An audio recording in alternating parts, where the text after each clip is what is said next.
Watch the dolphin out here in the front of the boat. See him way out there? See him? There's some right to the left here. So where? Yeah, they're on both sides of the boat. Blue, clear skies, gentle waves, and pristine sugar sand greeted 136 passengers as they disembarked the Ship Island Excursion ferry boat for a Mother's Day at the beach. Ferry boat captain Louis Scremetta's family charter boat business has endured hard times and hurricanes for 84 years. Until now. On a good day, Captain Lewis transports 400 beachgoers to Ship Island. As a result of the publicity surrounding the Deepwater Horizon oil rig explosion, today he carried 136. He says if this keeps up, he'll run out of money by August, and his family and 36 employees will be out of work and broke. Very close to us. Understand that the mass of oil that's being spilt is just swirling around out there at this time offshore. It's about 10 miles south of Ship Island at this time, our destination.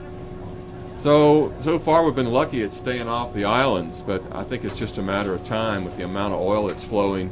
I think it was something like 5,000 barrels a day. If they can't get this thing capped, I just think it's a matter of time before it starts washing up on our barrier islands. And not just the Mississippi barrier islands. I imagine we're looking at the Alabama and Florida barrier islands as well. Linda St. Martin heads the Gulf Oil Disaster Responders, an ad hoc group of Gulf Coast business people, environmentalists, and concerned citizens. They are mad at BP, their Mississippi governor, President Obama, and anyone else in charge who did not show up to help. I think that has been so inadequate. I do not know why Janet Napolitano has to stand next to Haley Barbour while he is apologizing for British Petroleum. I cannot tell you how disappointed I am in both the governor of Mississippi, Haley Barbour, and in the response of the federal government. According to the Associated Press, 7 BP executives were on board April the 20th, celebrating the rig's safety record, when a bubble of methane raced up the drill column from 5,000 feet down and exploded when the flammable fumes met an ignition source.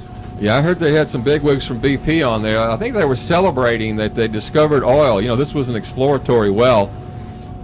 I imagine they got a nice little wake-up call with this deal. They were not prepared. It's obvious these people were not prepared. This thing should have never been out there.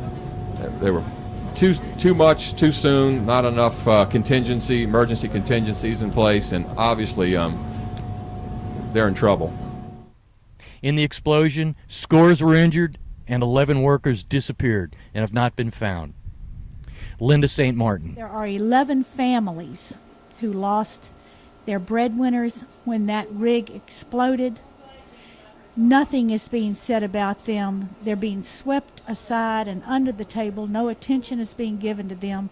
Are you proud, BP? For more information, go to wmnf.org/news. For WMNF, this is Tom Bauer reporting from Gulfport, Mississippi.